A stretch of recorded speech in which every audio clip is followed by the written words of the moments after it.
Magandang araw! I hope everyone who's watching this video is safe, healthy, and happy. So today is January 3, so the third day of 2021. So we are grateful that we have survived 2020 and are now ready to face 2021. So this presentation is about the lesser popular organic compounds. Hindi masyadong sikat ng mga organic compounds. So we'll be talking about acid anhydrides, halides, thiols, and sulfides. So acid anhydrides are products of formal condensation of two oxoacid molecules with the release of water molecules. So ito yung structure niya. No? So when we say condensation, so reaction between two smaller molecules to produce a bigger molecule, and normally water molecule is one of the byproducts. So yung dalawa kang carboxylic acid na wala yung HH, isang O2 form water molecule, at ito yung natira, which we call acid anhydride. So parang ester siya, no? Na merong nakasingit na carbonyl group. No? So kung wala to, so you have RC double bond OR prime, which is an ester. Anyway, so it is at this point safe to surmise na pwedeng maging pareho yung R at maging symmetrical yung acid anhydride. No? So, because R and R prime can be identical or they could also be different. So the acid anhydride functional group results, as I mentioned earlier, when two carboxylic acids combine and lose water. No? So symmetrical acid anhydrides are named like carboxylic acids, no? Except we use anhydride as the ending instead of the acid. So here we have symmetrical. No? Ibig sabihin ng symmetrical, so yung nasa kaliwa ng oxygen tsaka yung nasa kanan niya, identical. No? So just have 1, 2, 3, or propanoic, no? From propanoic acid or propionic acid in using the common name. So we just say propanoic anhydride. This one is 1,2 ethanoic anhydride or acetic anhydride. Now for unsymmetrical acid anhydrides, we list the carboxylic acids alphabetically, no? And affix the word anhydride. So we recognize that this is 1, 2, so that's ethanoic acid, and we have 1, 2, 3, that's propanoic acid. So E comes first before P in the alphabet, so we name this as ethanoic propanoic anhydride. Take note, there are spaces in between, so we actually have 3 words as the name, or commonly called acetic propionic anhydride. This one, we have ethanoic, and we have 1, 2, 3, 4 butanoic. So this one is butanoic ethanoic anhydride or acetic butyric anhydride. So we also have some more examples. So this one is ethanoic. This is propanoic. So we have ethanoic propanoic anhydride. So medyo mas complicated yung pagpangalan ng unsymmetrical acid anhydride kesa sa eto, kitang-kita, no, yung symmetrical. So just name, kasi pareho lang naman na propanoic. So propanoic anhydride, we just give the name of the carboxylic acid, no, and use the word anhydride instead of acid. So this is propanoic anhydride. This is ethanoic propanoic anhydride. So we proceed to thiols. So yung thiols, yung merong SH, no, sulfur at saka hydrogen. So parang alcohol siya, no, yung O, instead of OH ay S. Okay? Kaya yung pagpangalan sa kanya analogous in naming alcohols, no. Thiols, which are also called mercaptans, no. So similar in the naming is similar to naming alcohols, but we use the suffix thiol instead of the ol.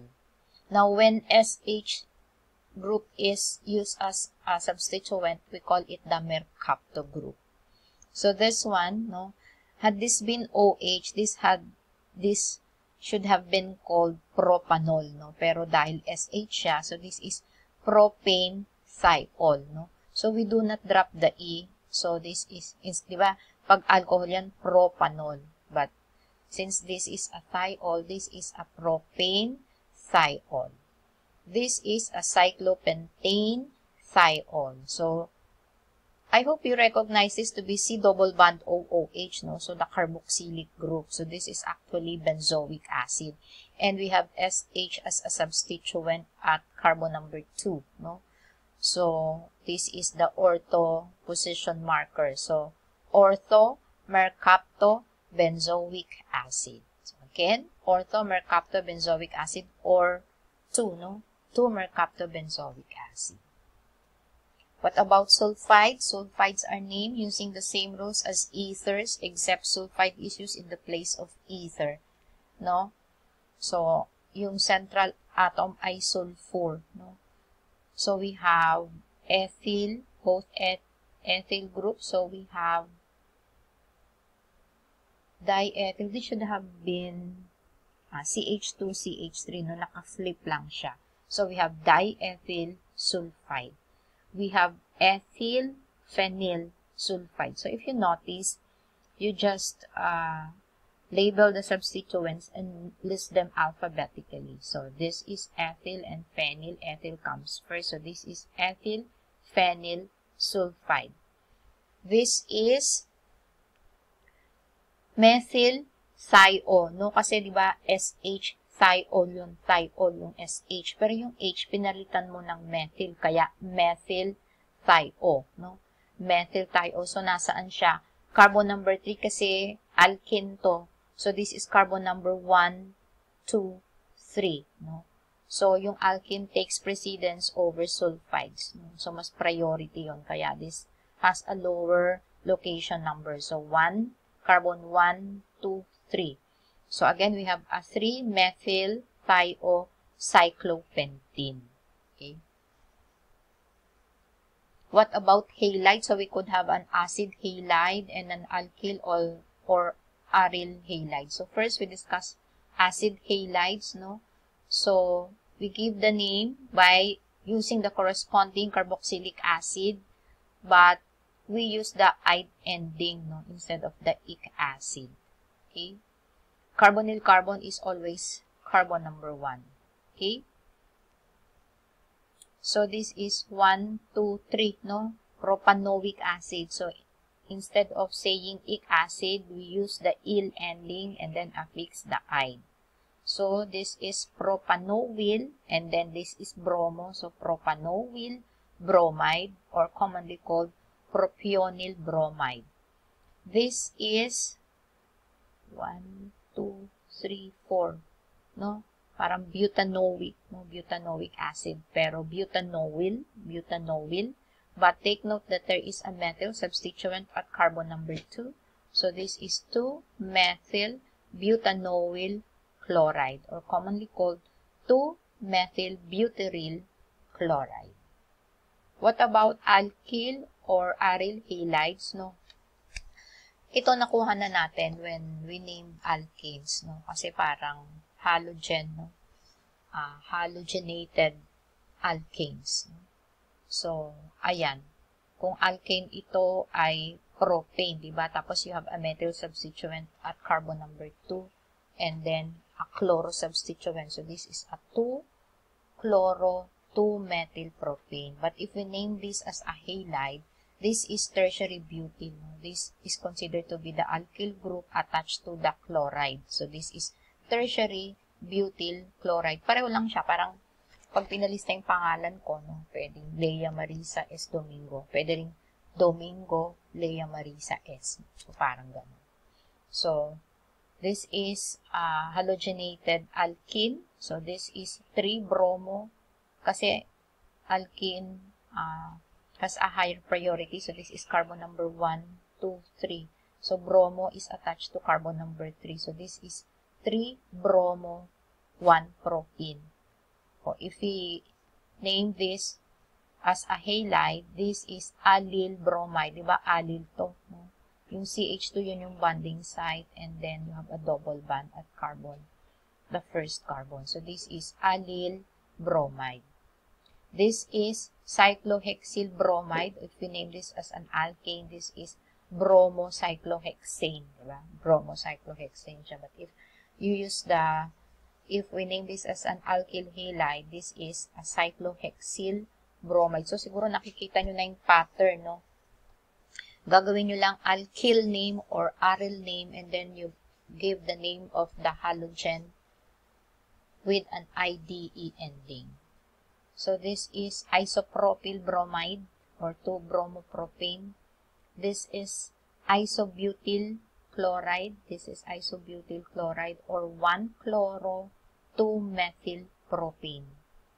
This is neopentyl bromide kasi 5, no? 1, 2, 3, 4, 5. Neopentyl bromide. Or if we name this as halogenated propane, this is 1-bromo 2,2-dimethyl propane. So, 1-bromo and then this is the 2,2-dimethyl. This is carbon number 2, propane. 1, 2, 3. And we have a para-nitrobenzyl bromide. So, ito yung bromide, siya yung parent. Ito yung substituent. Ang substituent mo, benzene ring na merong CH2 at saka NO2, no, nitro. Okay, so, remember, yung phenyl group with CH2 is called benzyl. So, para-nitrobenzyl bromide. And this one is benzyl chloride. So, kung walang CH2, they phenyl chloride yon. So, this one is 6-bromo 1,5-heptadiene-3-ine. Bakit? 7 carbons, kaya heptadiene because there are 2 double bonds at carbons 1 and 5. And then, a triple bond at carbon number 3. So, this is carbon number 1, 2, 3, 4, 5, 6, 7. So, we have a 6-bromo 1,5-heptadiene-3-ine. Alright, so that's about the least popular organic compounds. So, I hope you are able to have a clear understanding of how to name the acid anhydride. So, you just have to identify if it is symmetrical or unsymmetrical. So, mas madaling pangalanan yung symmetrical. Just give the carboxylic acid name followed by the word anhydride instead of the acid. And then, pag unsymmetrical, you just have to identify the two substituents and then affix the word anhydride, listing the substituents in alphabetical order. We have also discussed how to name thiols, sulfides, and halides. So, that's it. Thank you for watching. And since this is my last video for nomenclature, I'd like to leave you with this thought. Be your own reason to smile. Just be your own reason to smile. You don't need anyone else to make you happy. You are enough. You are more than enough. So bye for now, class. See you when I see you. So you stay safe and you stay healthy. Please practice self-care. Bye-bye.